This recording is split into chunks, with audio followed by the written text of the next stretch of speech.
everybody, and welcome back to the channel. It's your girl Lori, and this is video 3 of 5 in this series on ego death. So if you haven't watched the first 1 or 2, go back to that because you're going to need to go through those before you're ready for video 3. And I wanted to do this in a 5 video series so you can kind of go back when needed and kind of have them as points of reference. So this is video number 3. And now we're going to talk about, now that we've gotten through some of that harder stuff, because now we're in video 3, right? Now we're in that. And again, at no point should this be done fast. This might be, you might be 3 years into this before you're watching this video, and that's fine.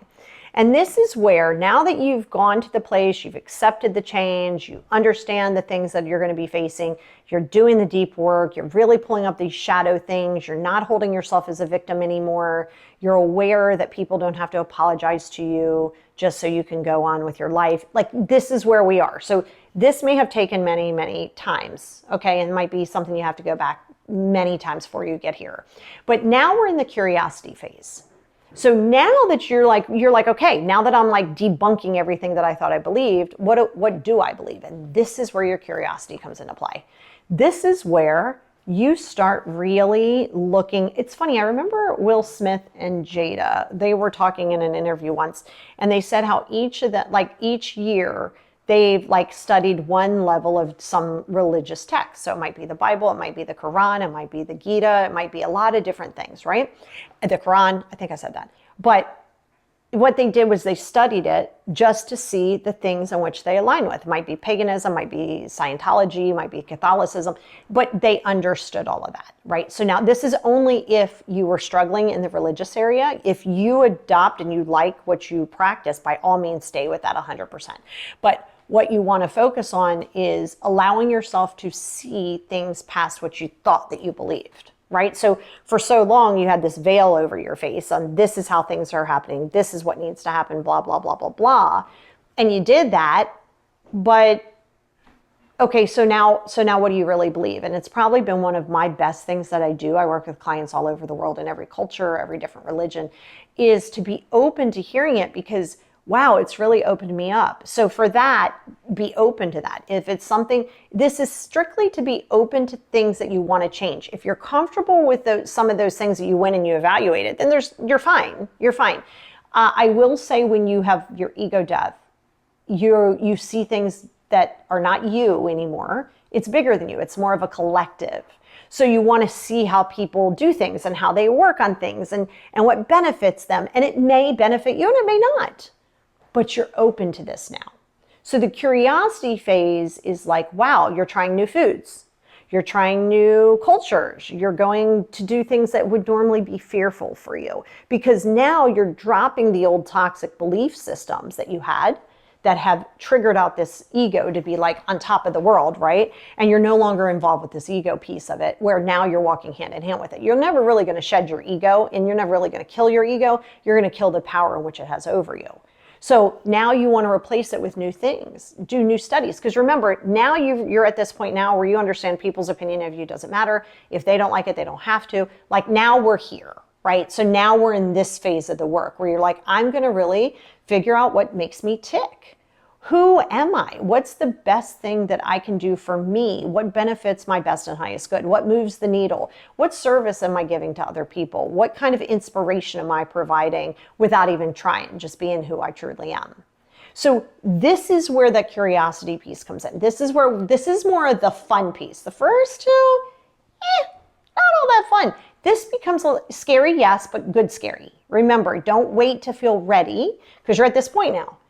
Ego would say, wait to feel ready, wait to fear about, wait to not know that I'm going to fail and all this stuff. That's your ego. We're in a different space here. You understand that failure is part of success. You're allowed to like fall off the wagon, so to speak, and then get back on it. And you know, you're fine of that, right? And so you are now at that space to cultivate something that is just yours. Maybe you dive into some crystals. I got a few videos. I'll do much more on crystals. You know, maybe you go into a different spiritual practice. Maybe you go into a different work environment. Maybe you decide, hey, these relationships are not serving my best and highest good. It's time to get out of these relationships, as scary as that is. And that's okay. So you want to broaden your curiosity, right? Because without having an open mind. When anybody who's got this closed mind like this, that's all ego. So if you only see things like this or like this, that's a problem. But when you go, wow, I want to know more, like that's the joy of it, knowing how somebody does something, or not their why, not why do they do it. Know the process, know what it is, and just go, does this align with me? It doesn't matter why they do it. You don't need anybody else's why. Your ego's gone now, right? Like the power of the ego should be pretty much at that end now where we're almost through it. And so you're okay with listening and hearing and seeing, hey, what can I adopt here that may or may not really like help me? But when you're able to actually see people where they are and you're fine with where you meet them, now your relationships are stronger. But most importantly, the one with yourself is stronger.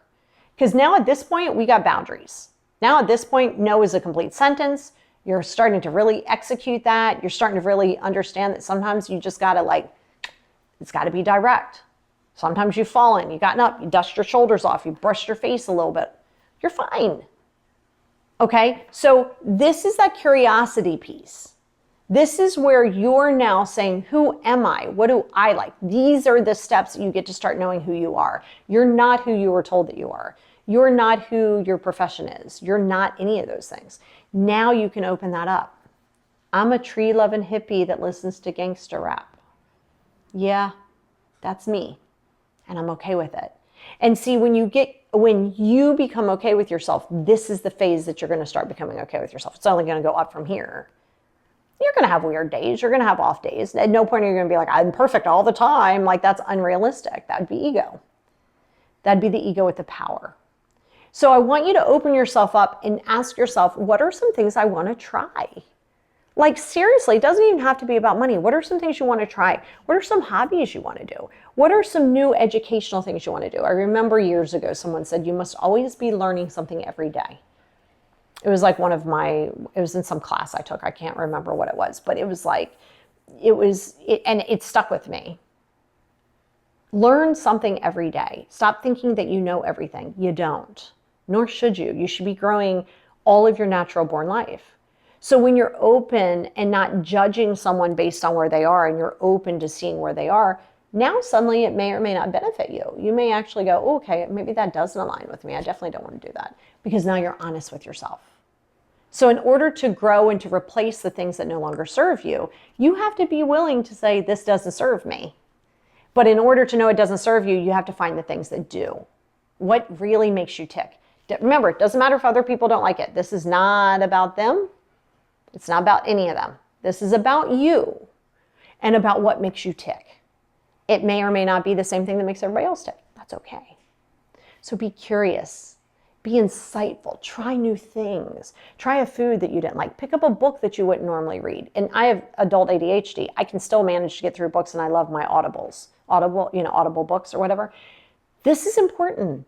Give yourself something to learn every single day. Learn one new word in a foreign language, like things like that. You need to constantly be in a space of being humbled by understanding, no, you're important, you are important, you matter, and you're also irrelevant in the same token. And so when you get to that space, you would always want to achieve something, not for anybody else but you, and not because you feel dumb or anything, just because you're broadening. So when you do that, now you've taken more power and control over where the ego used to say, do this, do that, do this, do that. People have to do this, and why aren't they doing that? Different space. Do you see even just the vibe of that? How that even sounds like it's just a better feeling. So go be curious, go try new things. Let me know some things that you're going to try.